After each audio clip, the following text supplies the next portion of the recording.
તમારા પણ વાળ ખરે છે તો તેના કારણો ક્યાં ક્યાં હોઈ શકે? પહેલું છે પોષણની કમી, પ્રોટીનની અછત, આયરન, ઝીંક, વિટામિન B12 અને વિટામિન ડીની કમી છે, જેના લીધે વાળ ઝડપથી નબળા પડે છે અને વાળ ખરવાનું શરૂ થાય છે. બીજું છે હોર્મોનલ ફેરફાર, થાઇરોઇડ, સ્ત્રીમાં PCOD અને પ્રસૂતિ પછી વાળ ખરવાનું શરૂ થાય છે, જેના લીધે વાળનું ગ્રોથ સાયકલ બગડે છે, જેના લીધે વાળ ખરવાનું શરૂ થાય છે. ત્રીજું છે વધુ સ્ટ્રેસ, માનસિક ટેન્શન લેવાથી ટેલોજન ઇન્ફ્લુઅન્સ થાય છે, જેના લીધે અચાનક વધારે વાળ ખરે છે.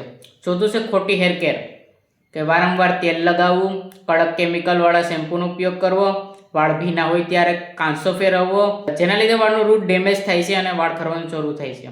પાંચમું છે ડેન્ડ્રફ, કે માથાનો ખોડો, જેને ફંગલ ઇન્ફેક્શન પણ કહેવામાં આવે છે, જેના લીધે સ્કાલ્પ નબળું પડે છે, જેના લીધે વાળ ખરવાનું શરૂ થાય છે. છઠ્ઠું છે ઊંઘની અસર, 6 કલાકથી ઓછી ઊંઘ લેવાથી હોર્મોનલ અસંતુલન થાય છે, જેના લીધે વાળ ખરે છે.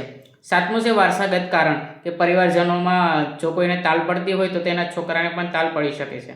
તો જો તમારે પણ વધુ વાળ ખરતા હોય તો તમારે ચિંતા કરવાની જરૂર નથી, કારણ કે તમે ઘરેલું ઉપચાર એવા અજમાવી શકો છો, જેના લીધે તમારા ખરતા વાળ અટકાવી શકો છો. જો તમારા વાળ ખરતા હોય તો તમારે ખોરાક ક્યાં એડ કરવાની જરૂર છે? પહેલું છે દાળ, ચણા, ઈંડા, લીલા શાકભાજી, બદામ અને અખરોટ ખાવાની જરૂર છે, જેના લીધે તમારા વાળ ખરતા અટકાવવામાં મદદરૂપ થશે. બીજું છે ક્યાં તેલ મસાજથી આપણા વાળ ખરતા અટકે છે? નારિયેલ તેલ, એરંડાનું તેલ અઠવાડિયામાં 2 વખત લગાવવું, જેનાથી વાળ ખરતા અટકી જશે.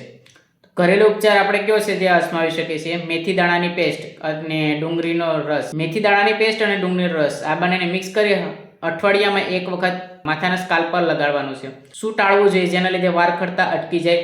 વધારે ગરમ પાણી, રોજ વાળ ધોવા, કેમિકલ ટ્રીટમેન્ટ કરાવી અથવા કેમિકલ ભર્યા શેમ્પૂનો ઉપયોગ કરવો. આવી જ રીતે હેલ્થ સંબંધિત માહિતી તેમજ ઘરેલું ઉપચાર માટે હમણાં સબસ્ક્રાઇબ કરી દેજો આયુર્વેદનો ખજાનો.